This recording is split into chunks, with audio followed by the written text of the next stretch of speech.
જે કોંગ્રેસે કરેલું એના ઉપર તમે થપેડા મારી અને કોંગ્રેસને બદનામ કરવાનું કામ કરો છો। એ સિવાય તમારી પાસે કોઈ વિકાસની વાતો નથી।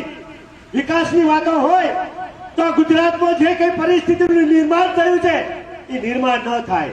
તમે જુઓ કાલે પરમ દિવસ મોરબીમાં બનાવ બન્યો, ગુજરાતના કર્મચારીઓ હડતાલ પાડી, આંગણવાડીની બહેનો હડતાલ પાડી। આ બધું શું બતાવે છે?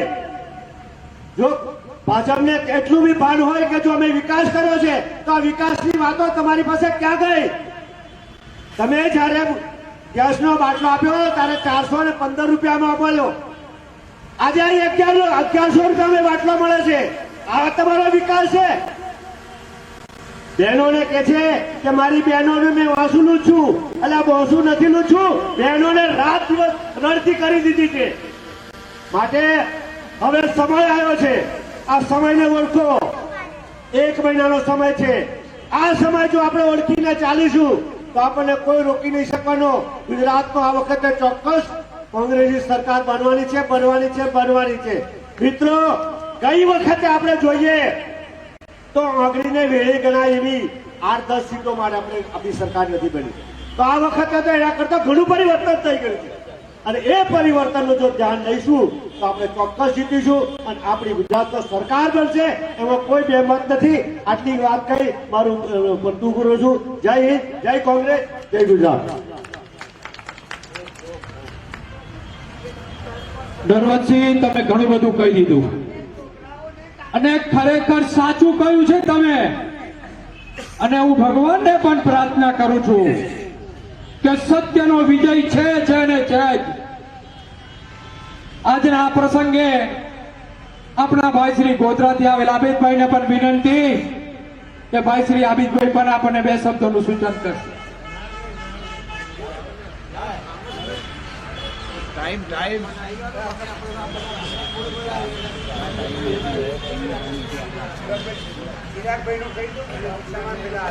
દોસ્તો, આપણી વચ્ચે વડોદરાથી આવેલા ભાઈ શ્રી ચિરાગભાઈ શેઠ, મારા મુરબ્બી, તેઓને વિનંતી કે આજના અનુસંધાને પરિવર્તન સંકલ્પ યાત્રાના અનુસંધાને આપણને ઉદ્બોધન કરશે ભાઈ શ્રી ચિરાગભાઈ।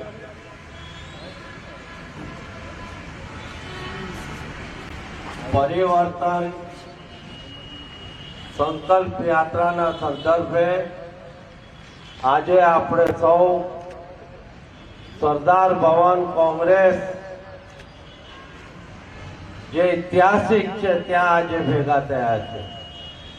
આજે ઉપસ્થિત આપણી વચ્ચે પરિવર્તન સંકલ્પ યાત્રાના ઇન્ચાર્જ, રાજ્યસભાના મેમ્બર મુરબ્બી નારાયણભાઈ રાઠવા સાહેબ, જિલ્લા કોંગ્રેસ પ્રમુખ શ્રી અજીતસિંહ ભટ્ટી સાહેબ, આપણી વચ્ચે બાજુના રાજ્યમાંથી આવેલા અને ઘણા સમયથી આપણી સાથે પંચમહાલની અંદર કોંગ્રેસને મજબૂત કરવા જે જહેમત ઉઠાવી રહ્યા છે ભગોરા સાહેબ, તેમજ આપણા મુરબ્બી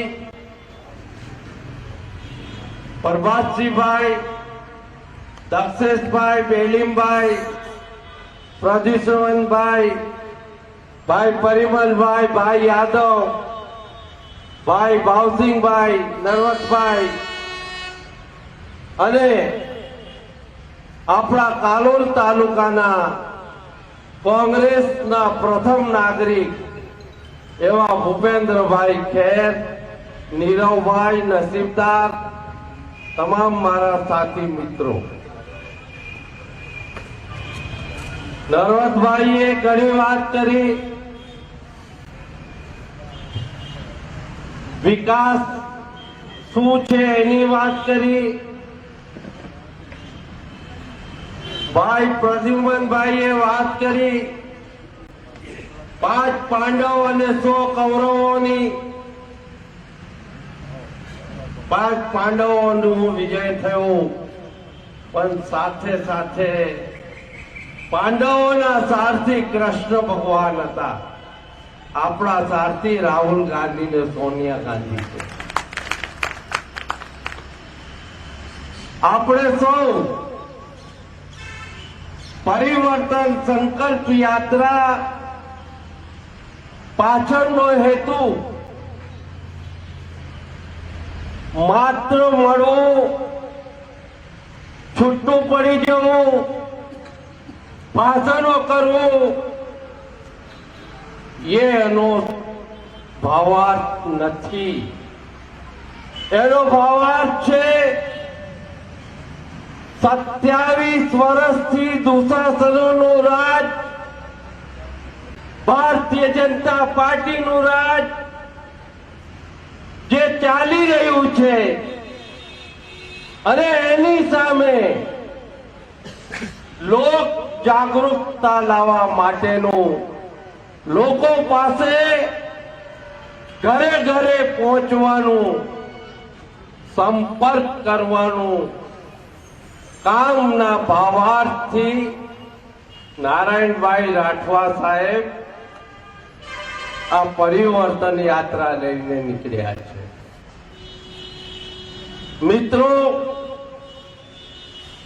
ભારતીય જનતા પાર્ટીના શાસનની વાત કરીએ, સવાર પડી જાય, એટલા બધા એમની ભૂલો, એટલું બધું એમનું ત્રાસ.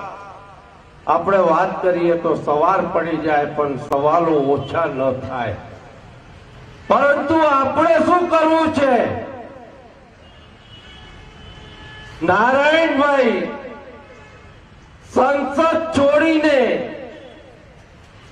જો ફાગવેલ થી પાવી જેતપુર, છોટાઉદેપુર, કાલોલ, ગોધરા જો ફરતા હોય યાત્રા લઈને, તો આપણી ફરજ પણ બને છે કે આપણે સૌએ કોંગ્રેસ કાર્યકર તરીકે અડીખમ રહેવું પડશે.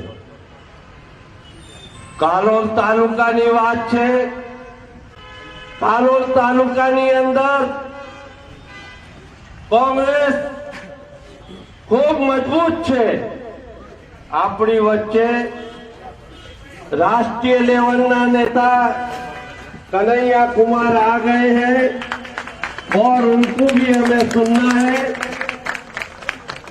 और आप इनकी कर्तव्य और इनकी निडरता देखी होगी कन्हैया कुमार जी की। हमारे साथ एसी सेल के चेयरमैन जितेंद्र भाई पीठडिया पण આવ્યા છે। મિત્રો હું જાજુ સમય નહીં લઉં, પરંતુ કાલોલ તાલુકાના લોકોને હું વિનંતી કરું અને આપણી વચ્ચે એક વરિષ્ઠ નેતૃત્વ કોંગ્રેસમાં જોડાયું છે પ્રભાતસિંહભાઈ, તો પ્રભાતસિંહભાઈને પણ મારી એક સપોર્ટ છે કે આ કાલોલની અંદર ખોવાઈ ગયેલો આપણો પૈસો એ પાછા આપણે સૌ મળીને નટવરસિંહભાઈ હોય, ભાવસિંહભાઈ હોય, નસીબદાર હોય, નીરવ પટેલ હોય, પ્રદીપસિંહભાઈ હોય, ખેરભાઈ હોય, એ બધા મિત્રોએ ખોવાયેલો પૈસો શોધીને આપણી કોંગ્રેસની તિજોરીમાં જમા કરવાનો છે। એ નિર્ધાર કરવાની જરૂર છે। આજે આપણે સૌ ભેગા થયા અને એક વાત નક્કી કરી લો, ખરેખર કાલોલ ની વિધાનસભા આપણે જીતવી છે, જીતવી છે, જીતવી છે એ નક્કી કરો। ભાઈ નરવતભાઈ, ભાઈ ભાવસિંહભાઈ, જે ભાઈઓએ ટિકિટ માંગી છે, ભાઈ કમલ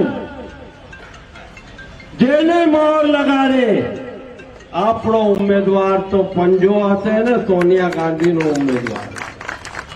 એમાં કોઈ વ્યક્તિગતમાં આપણે પડવાની જરૂર નથી કે આ ભાઈ આયા ને આ ભાઈ ગયા। કોંગ્રેસ એ જ કોંગ્રેસ એક એનો ઉમેદવાર હશે, કોંગ્રેસના ઉમેદવારને જીતાડવાનો છે। મિત્રો ફરી નમ્ર વિનંતી, આંતરિક મતભેદો ભૂલીને તમામ વર્ગને સાથે લઈને ચાલીને તમે કાલોલની સીટ भाई भगोरा साहेब, कन्हैया भाई जो यहाँ आए हैं उनको एक आश्वासन दे, वो जब बिहार से यहाँ दिल्ली से यहाँ तो भारत जोड़ो यात्रा में वहाँ, तो आज आपसे कन्हैया भाई क्या लेने आए हैं?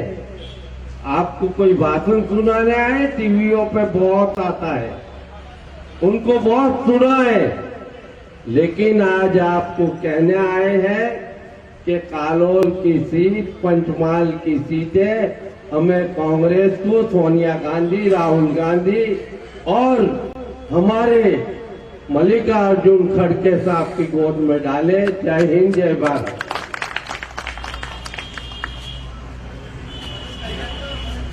दोस्तों, कन्हैया जी, हमारे गुजरात में कोई भी आदमी आते हैं तो हमें उनका स्वागत तो करना पड़ता है। तो मैं मानता हूं आप सबके साथ से मैं कन्हैया जी का स्वागत करता हूं।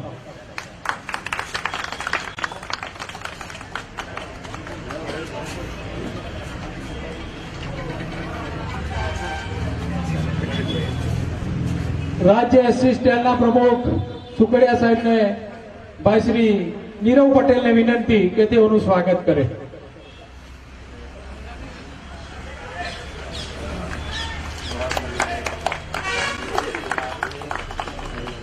ચિરાગભાઈ સાહેબે આપણને કાલોલ તાલુકાને અને જેને જેને ટિકિટ માંગી છે એમને ઉદ્બોધનમાં કહ્યું, પણ હું તમારા બધા વતી એમને કહી દઉં છું, આ નેતાગણ બેઠું છે, ટિકિટ જેને મળે એને અમે સહર સ્વીકારીશું અને અમારો ઉમેદવાર હાથનો પંજો રહેવાનો છે। मैं कन्हैया जी आज आपके बीच में आए हैं, हमारे कालोल में उनका मैं स्वागत करता हूं दिल से, और कन्हैया जी को ये बताता हूं जहां आप बैठे हैं कन्हैया जी, ये हमारे सरदार वल्लभ भाई पटेल ने ओपनिंग किया था, ये भूमि है हमारी, और यहाँ सरदार वल्लभ भाई पटेल आए थे। तो आज मैं अभी समय का थोड़ी पाबंदी है, मैं कन्हैया जी को बोलता हूं, आपको उद्बोधन करें कन्हैया जी।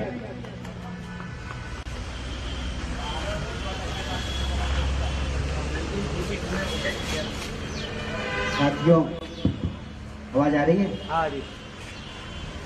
साथियों, सबसे पहले तो मैं ये जो हमारी परिवर्तन संकल्प यात्रा है उसमें जितने भी हमारे कांग्रेस के कार्यकर्ता और गुजरात के भाई बंधु, माताएं, बहनें शामिल हो रही हैं, उनको भारत जोड़ो यात्रा की तरफ से बहुत बहुत धन्यवाद देते हैं। और ये सबसे बड़ी वजह है कि हम आपके बीच आए हैं। गुजरात में बहुत सारे लोग कह रहे थे कि भारत जोड़ो यात्रा गुजरात नहीं आ रही है। गुजरात नहीं आ रही है उसकी मजबूरी है, क्योंकि जो हमारा भूगोल है देश का, उसके हिसाब से हम लोग दक्षिण से उत्तर जा रहे हैं। यात्रा या तो पूरब से पश्चिम हो या पश्चिम से पूरब हो, तभी गुजरात उसके रास्ते में आएगा। और इसी बीच आपके यहाँ चुनाव की भी घोषणा हो गई है, तो मैं आपसे ये कहना चाहता हूँ कि भारत जोड़ो यात्रा की भावना गुजरात के लोगों के साथ है, और आप इस निर्णायक समय में बिल्कुल अपने आप को अकेले ना समझें। जैसे आप लोग चुनाव देख रहे हैं, गुजरात के अंदर पार्टी के काम को देख रहे हैं, वैसे ही हम लोग भारत जोड़ो यात्रा के काम में लगे हुए हैं। आज हमारी यात्रा का विराम दिन है, छुट्टी का दिन है, आराम का दिन है, लेकिन हम लोग चाहते हैं कि छुट्टी के दिन भी उसका इस्तेमाल हो और हम आपके बीच आए हैं तो एक गुजारिश लेकर के आए हैं, एक अपील लेकर के आए हैं। गुजरात का चुनाव इस देश के लिए एक बहुत ही ऐतिहासिक चुनाव है। कहते हैं कि गुजरात में जो फैसला लिया जाएगा उसका असर पूरे देश की राजनीति पर होगा।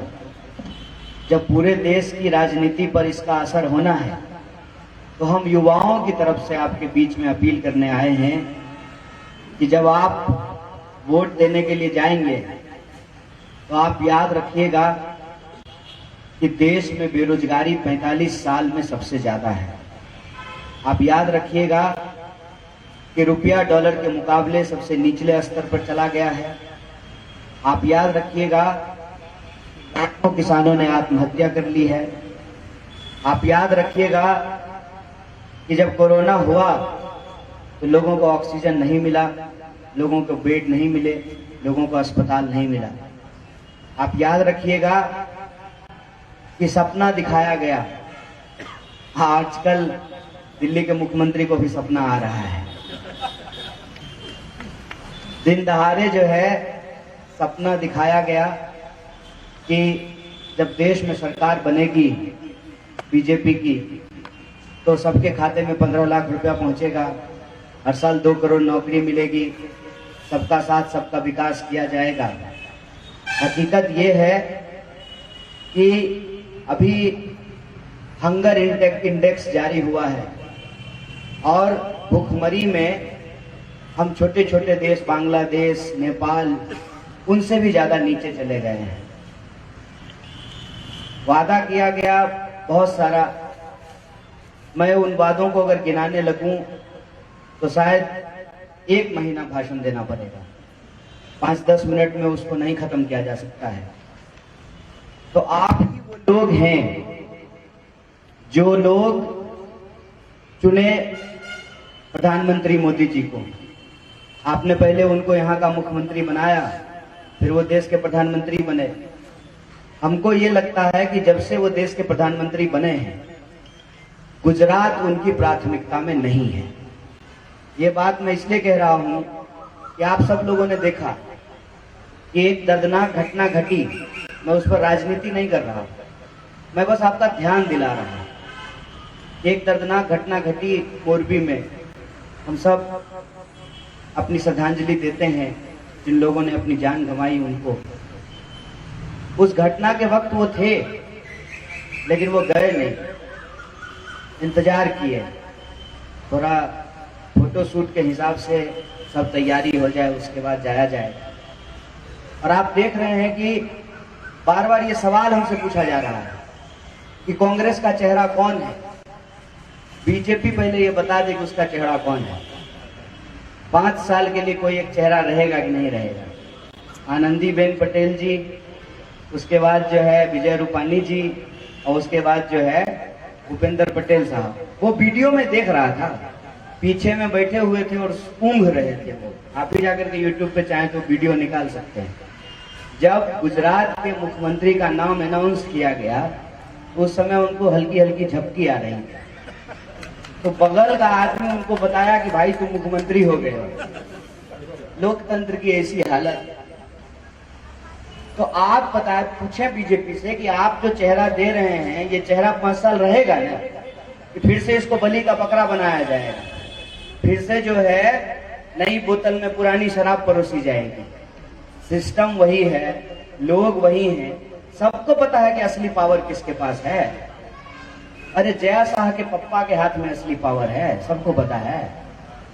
तो मैं बस आपसे यही अपील करने के लिए आया हूं। 27 साल से जो है कांग्रेस पावर में नहीं है।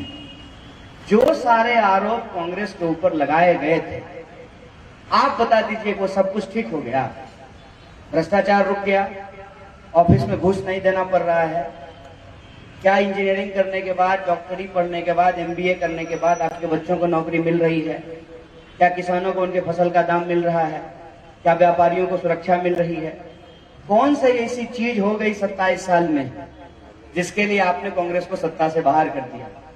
और आज जब कांग्रेस फिर आ सकती है तो कंफ्यूज किया जा रहा है। साहब, नदी पार करते हुए अगर दुविधा हो ना मन में तो तैराक भी डूब जाता है। पिछली बार सरकार बनाते बनाते रह गए।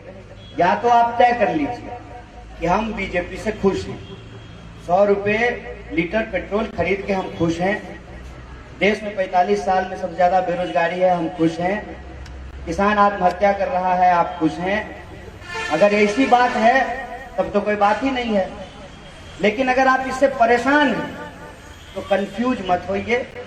एक मजबूत विकल्प है कांग्रेस पार्टी आपके सामने, और खास करके मैं कांग्रेस के कार्यकर्ताओं को कहना चाहता हूं कि बार बार आपको निराशा में डाला जाएगा, बार बार आपको कहा जाएगा कि नहीं नहीं कांग्रेस कहीं दिखाई नहीं दे रही है। कांग्रेस कहां से दिखाई देगी?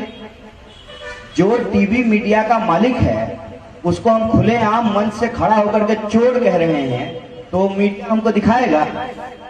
कांग्रेस को अगर देखना है तो इस वजूद को आकर के देखे कि जहां आकर के हम बात कर रहे हैं उसको जो है सरदार पटेल ने जो है उसका उद्घाटन किया है।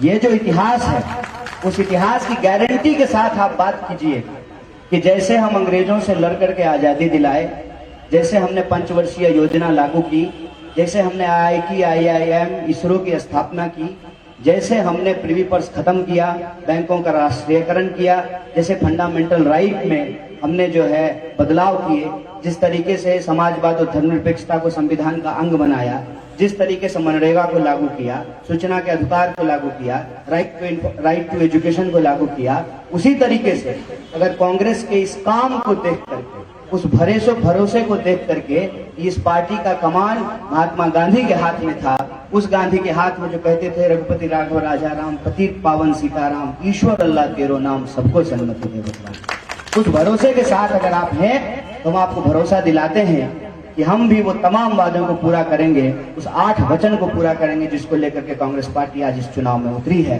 हम भी ये वादा करते हैं कि 300 यूनिट बिजली फ्री मिलेगी, किसानों को उनका कर्जा माफ होगा, नौजवानों को बेरोजगारी भत्ता मिलेगी, इस देश यहाँ पर जो रहने वाले लोग हैं उनको 10 लाख तक का इलाज मिलेगा, यहाँ जो कोरोना में अपनी जान गंवा दी है उनको 4 लाख का मुआवजा। ये जो 8 वचन है इस 8 वचन को हम पूरा करेंगे। इसीलिए कांग्रेस के कार्यकर्ताओं को बिल्कुल भी निराश होने की जरूरत नहीं है।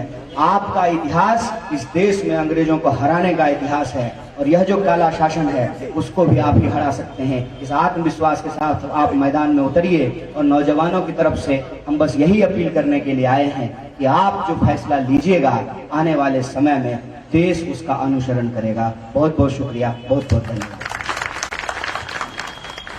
આજે આપણે અહીં ગાડી બધા ભાઈઓ ઉભા છે અને આપણને જે કનૈયા કુમારે જે આપણને ઉદ્બોધન કર્યું છે આપણે બરાબર મગજમાં રાખીએ અને આ વખતે મક્કમ નિર્ધાર રાખીએ, એમના આ શબ્દોને આપણે સાકાર કરીએ એવો આપણે સંકલ્પ લઈશું। બધા હાથ ઉપર રાખીને સંકલ્પ લઈએ કે કનૈયા કુમાર તમે જે આજે કાલોલને સંબોધન કર્યું છે, કાલોલની જનતા ભણેલી ગણેલી છે અને આ જનતા આ વખતે ફરીથી કોંગ્રેસને સૌથી વધારે મત મળે એવી એક અભ્યર્થના। હવે ભાઈ શ્રી નીરવને વિનંતી કે આભાર વિધિ કરે।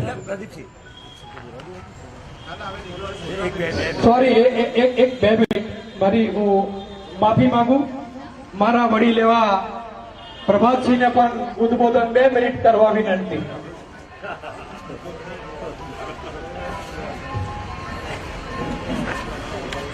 इन शॉर्ट कर दो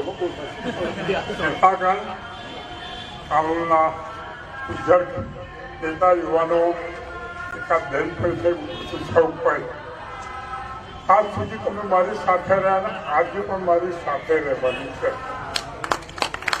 હું ભાજપ છોડી અને કોંગ્રેસમાં આવ્યું છે તો કોંગ્રેસની સાથે આપણે બધા રહેવાનું છે, પણ 25 વર્ષનું શાસન તમે જોયું છે। હવે જ્યાં ચૂંટણી આવે છે એમાં એનાથી મોટી લીડ આપશું નહીં તો મારું નામ રહેશે સાહેબને તો પછી ચૂંટણા છે એવું થાય। આપણે પાકું કામ કરવાનું છે। ચૂંટણીમાં એવી લીડ આપીએ કે મધ્ય ગુજરાતમાંથી કાનૂનમાંથી મોટા મોટી મળી એ કામ આપણે કરવાનું છે। એટલા શબ્દો સાથે મારી વાત પૂરી કરું છું। નમસ્કાર। બોલ બોલ પંજાવાલે થી ભાઈ શ્રી નીરવને વિનંતી કે જરા આભાર વિધિ કરી દે। આજ રોજ પરિવર્તન યાત્રામાં ઉપસ્થિત મંચસ્થ મહાનુભાવો, કાલોલ તાલુકામાંથી પધારેલ સૌ યુવાનો, ભાઈઓ, માતાઓ, બહેનો, આપ સર્વે ટૂંકા સંદેશમાં આ પ્રોગ્રામમાં ઉપસ્થિત રહ્યા એ બદલ ખૂબ ખૂબ આભાર। આ પ્રોગ્રામના